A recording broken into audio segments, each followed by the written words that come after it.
You've told yourself that lie 100 times. I'll do it tomorrow. I'll start next week. You call it procrastination. Your friends call it laziness. But the truth is, it's not a problem of laziness. It's a problem of emotion. This video isn't about telling you to just do it. It's a book about why you don't. We'll explore the science, the psychology, and give you the tools to finally get things done. You don't procrastinate because you're lazy. You procrastinate because of a negative feeling attached to a task. Maybe it's fear of failure. Maybe it's fear of the task being boring. Your brain sees this task and says, that's going to make me feel bad. So it finds a shortcut. It chooses the instant relief of doing something easy, like watching a video, over the long-term satisfaction of finishing the hard thing. Procrastination is just your brain's clever way of avoiding a negative emotion. Your brain is fighting against you. It's a battle between your limbic system, the part that craves instant gratification, and your prefrontal cortex, which handles long-term planning and discipline. When you look at a big, difficult task, your prefrontal cortex goes dark. Your limbic system takes over. Let's go find some dopamine. We get a quick dopamine hit from something easy like a like on social media.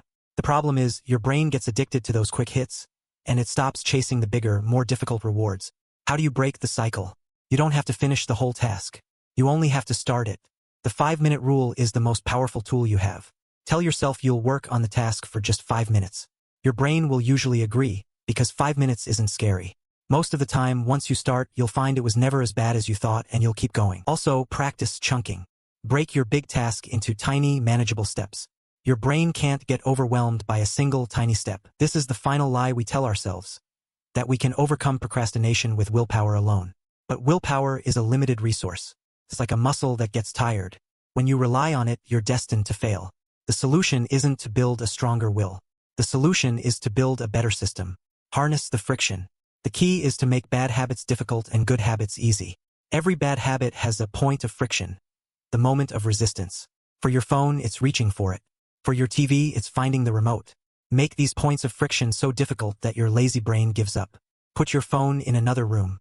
Hide the TV remote. Make it hard to procrastinate. Design your environment.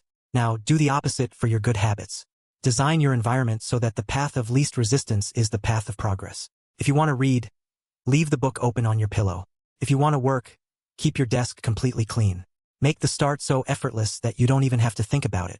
It's not about being a superhuman with endless discipline. It's about designing your world so that you don't even need it.